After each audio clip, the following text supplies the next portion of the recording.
Assalamualaikum warahmatullahi wabarakatuh. Perkenalkan, nama saya Muhammad Resi Gufron. Saya mahasiswa Universitas Pancasakti Bekasi, Fakultas Ekonomi dan Bisnis, Program Studi Manajemen, semester 6, NIM saya 2892050006. Kali ini saya ingin mengerjakan tugas ujian akhir semester dengan mata kuliah Perekonomian Indonesia dengan dosen pengampu Bapak Mulyono SHMM. Kali ini saya ingin menjelaskan tentang utang. Pengertian utang adalah kewajiban finansial yang harus dibayarkan oleh satu pihak kepada pihak lain. Ini bisa berupa pinjaman uang, barang, atau jasa dengan kesepakatan untuk mengambilkan dalam jangka waktu tertentu. Seringkali dengan tambahan bunga atau biaya. Utang bisa pribadi atau bisnis dan perlu dikelola dengan bijaksana untuk menghindari masalah keuangan. Walaupun hampir seluruh perusahaan memiliki hutang, tapi besaran utang dan penggunaannya tentu berbeda-beda. Besaran utang ini akan timbul karena banyak aspek, salah satunya untuk perkembangan bisnis dari perusahaan tersebut. Utang adalah suatu pinjaman dana baik dalam bentuk tunai atau surat berharga yang digunakan untuk memberi barang atau jasa sebagai pemenuhan kebutuhan dan harus dikembalikan dalam jangka waktu tertentu. Nah, selanjutnya yaitu jenis-jenis utang. Berdasarkan jangka waktu, utang terbagi jadi 3, yaitu yang pertama utang jangka pendek. Utang jangka pendek adalah utang yang harus dilunasi dalam jangka waktu yang relatif singkat. Biasanya dalam 1 tahun atau kurang. Utang jangka pendek umumnya digunakan untuk membiayai kebutuhan bisnis atau keuangan yang bersifat sementara. Beberapa contohnya itu utang jangka pendek termasuk kredit modal kerja, pinjaman singkat, atau hutang dagang kepada pemasok. Nah, yang kedua itu utang jangka menengah. Utang jangka menengah adalah jenis utang yang memiliki jatuh tempo pembayaran antara utang jangka pendek dan utang jangka panjang. Biasanya utang jangka menengah memiliki jangka waktu pembayaran antara 1 hingga 5 tahun. Jenis utang ini umumnya digunakan untuk membiayai proyek-proyek bisnis atau investasi yang berukuran menengah dan memerlukan waktu lebih lama untuk memberikan pengembalian atau keuntungan. Nah, yang terakhir, yang ketiga itu utang jangka panjang. Utang jangka panjang adalah utang yang jatuh tempo pembayarannya dalam waktu lebih dari 1 tahun. Pinjaman ini memberikan lebih banyak waktu kepada pihak berutang untuk melunasi kewajiban mereka. Utang jangka panjang seringkali digunakan untuk proyek atau investasi yang memerlukan waktu lebih lama untuk memberikan pengembalian atau laba. Contohnya meliputi hipotek rumah atau pinjaman jangka panjang untuk perusahaan atau obligasi perusahaan. Nah, selanjutnya yaitu jenis-jenis utang yang berdasarkan pengelolaan dana. Yang pertama yaitu utang produktif. Utang ini jenisnya bertujuan untuk mendapatkan manfaat keuangan, misalnya untuk investasi, modal kerja, modal usaha, memberi rumah untuk disewakan kembali, atau membeli kendaraan agar bisa dipakai untuk membantu aktivitas pekerjaan. Nah, yang kedua itu utang konsumtif. Utang konsumtif adalah pinjaman dana yang digunakan untuk kebutuhan konsumsi. Utang ini bersifat tidak mendesak atau tidak terlalu penting. Oleh karena itu, jenis utang ini tidak memiliki dampak positif dan justru dapat menambah masalah finansial kalian. Nah, selanjutnya itu masalah yang mempengaruhi utang. Yang pertama yaitu terjadinya fluktuasi harga komoditi ekspor dari suatu negara yang cenderung semakin menurun, sehingga telah menyebabkan stabilitas harga tidak tercapai pada titik yang diharapkan. Kondisi ini menyebabkan pendapatan atau devisa ekspor menurun. Nah, yang kedua itu krisis ekonomi dan depresi ekonomi yang melanda suatu negara bahkan kawasan, seperti krisis tahun 1997, krisis Yunani 2012, serta depresi besar di tahun 1929 sampai dengan 1932.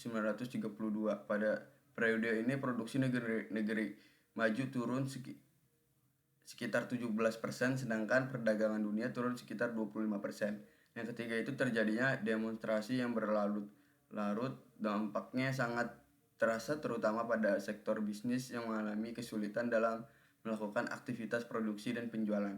Kasus demonstrasi tahun 1998 di Indonesia ini juga menjadi penyebab jatuhnya nilai tukar rupiah dan berlanjut hingga timbulnya krisis moneter.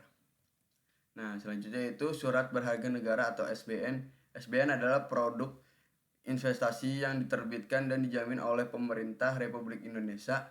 SBN Retail dibuat dengan tujuan untuk memberi kesempatan buat masyarakat untuk berpartisipasi dalam pembiayaan pembangunan negara, serta sederhananya sebagai masyarakat meminjamkan sejumlah dana ke pemerintah dalam kurun waktu tertentu. Pada saat jatuh tempo, pemerintah akan mengembalikan dana yang dipinjam secara penuh dan akan menerima imbal hasil berupa bunga. Nah, selanjutnya itu jenis SBN atau surat berharga negara itu berdasarkan prinsip pengelolaannya. Yang pertama yaitu konvensional.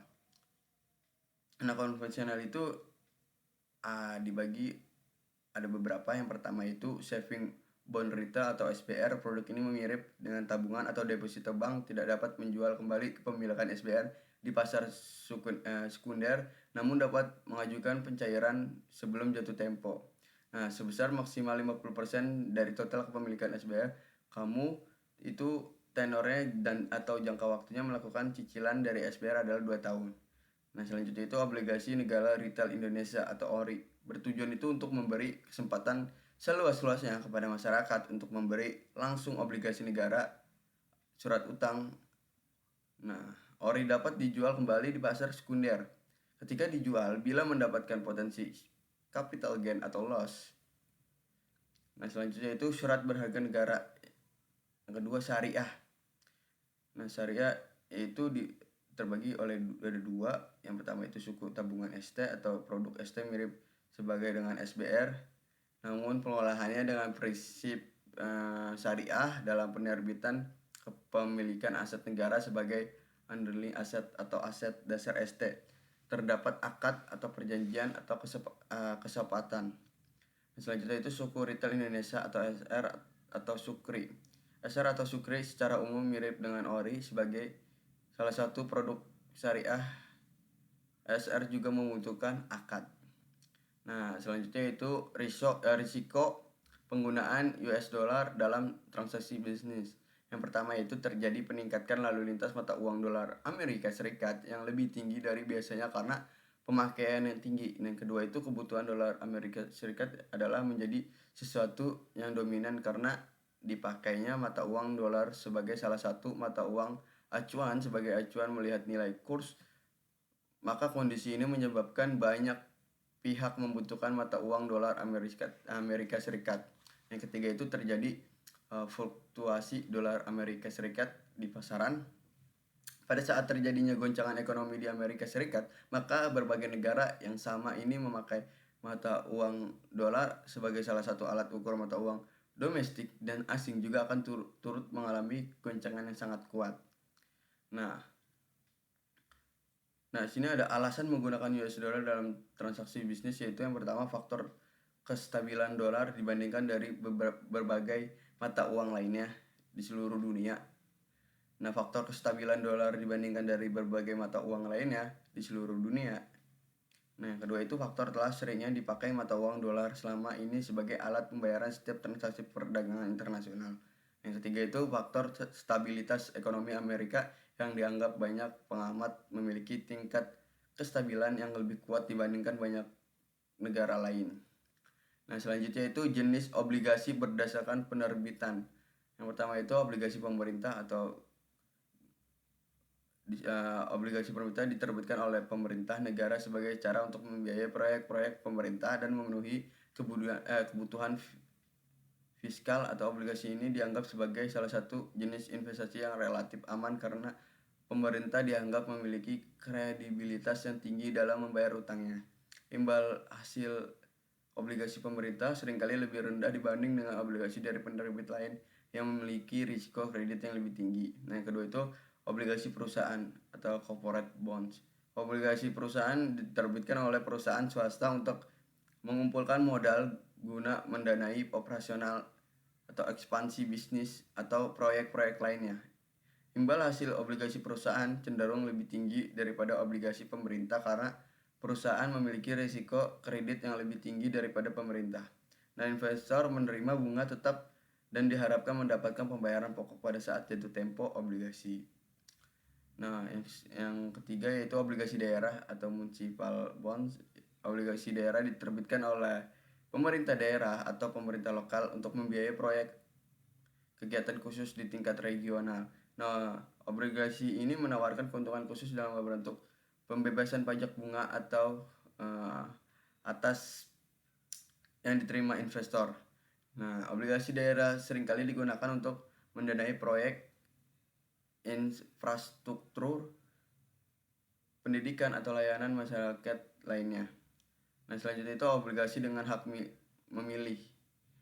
Obligasi dengan hak memilih adalah jenis obligasi yang memberikan penegangan hak untuk menukarkan obligasi tersebut menjadi saham penerbitnya. Penukaran biasanya dilakukan pada tingkat tertentu dalam jangka waktu tertentu. Nah, obligasi ini memberikan fleksibilitas bagi investor karena dapat mengubah menjadi hak kepemilikan saham jika nilai saham meningkat.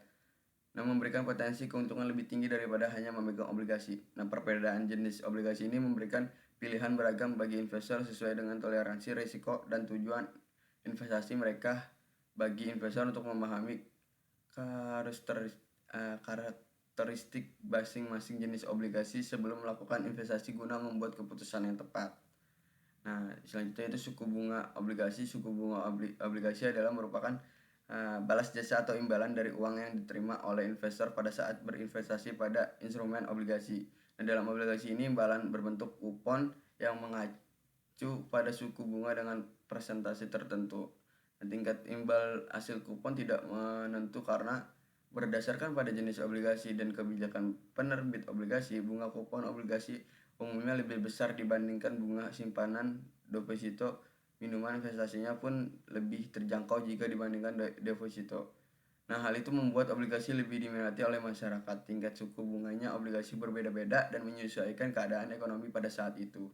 Nah, selanjutnya itu jenis suku bunga obligasi. Yang pertama itu fixed coupon bonds atau yang bisa dikenal sebagai obligasi berbunga adalah obligasi dengan besaran kupon tetap. Sejak masa penawaran hingga masa jatuh tempo, bunga obligasi tidak berubah. Hal ini membuat investor bisa memastikan jumlah imbal hasil yang akan diterima di akhir periode. Nah, yang kedua itu floating coupon bonds atau obligasi dengan kupon mengembangkan adalah surat utang yang menawarkan kupon yang berubah-ubah besarnya mengikuti suku bunga acuan. Umumnya bunga kupon lebih besar dibandingkan bunga deposito. Nah, yang ketiga itu zero coupon bond atau obligasi tanpa kupon merupakan obligasi yang tidak memberikan kupon secara berkala sebagai bukti keuntungan pemegang investasi. Sebagai gantinya, pihak penerbit akan memberikan keuntungan obligasi dengan membayarkan bunga atau pokok keuntungan secara penuh sekaligus saat jatuh tempo. Sekian, saya Muhammad Rizky Gupron. Mohon maaf jika ada kata-kata yang salah. Wassalamualaikum warahmatullahi wabarakatuh.